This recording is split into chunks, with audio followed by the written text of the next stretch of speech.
Greetings viewers, Heathbrook here, and today you're in for something special. I'm going to get right into it. Welcome to my Let's Play of the Half-Life 2 mod, G-String. Somewhere in the not-too-distant future, in the North American Union, all your dreams are dead. Humanity is deeply in debt. Worldwide economic collapse occurs, followed by many assassinations of media and industrial moguls. Refugees flood the West due to a devastating war in the Middle East and major earth changes in Southeast Asia. Martial law is introduced in response to a chain of domestic terrorist attacks against major financial institutions. The air becomes poisonous in major cities.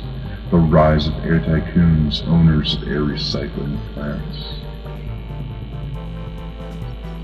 Anyone not purchasing a set amount of goods in a certain amount of time is labeled a nosumer and can be fined with refusal to stimulate the failing economy. Surveillance is everywhere. As the old world is crumbling, something new is coming into being. Many people are waking up to their true powers, their DNA changing somehow. You, Myo Hyori, an 18-year-old girl of Korean descent, you are one of them. Welcome to the big city. Welcome to Tokyo twice. It is located somewhere in the North American Union, probably in the northern half. In its heyday, it had around 70 million inhabitants. Nearly half of these were of Asian descent. They came here when most of Southeast Asia had sunk. Tokyo Twice is more of a nickname, because the place was twice the size of pre-sunk Tokyo. A bit of history on our subject. First came the devastating Middle Eastern War that ended nearly 2 billion lives, and became to be known by many as World War III. And with that, the last drops of oil have all dried up. As a result, the streets in the West got clogged with endless rows of useless vehicles. Since then, the only efficient way to get anywhere, especially in big cities, is by air. When the oil flow dried, the army suddenly came out with brilliant anti-gravity devices. It all happened very quickly, as if they had the technology all along. Even during our story, these amazing technologies are only available to the army and to the elites. When the oil industry went down, it took with it the whole already moribund economy. The financial charade could not go on. Then people got mad, very mad. Those who could left the city.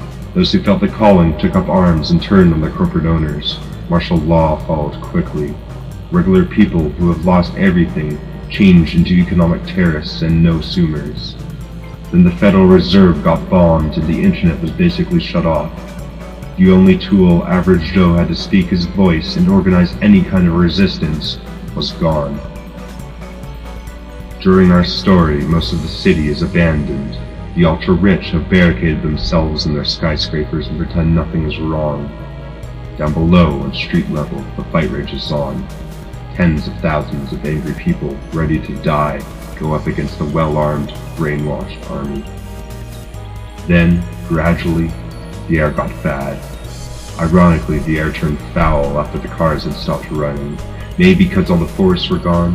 So shortly after the oil industry went down, its place was soon taken by the air industry. Operating under the same rules as the pre-collapse industries, it was all about profit.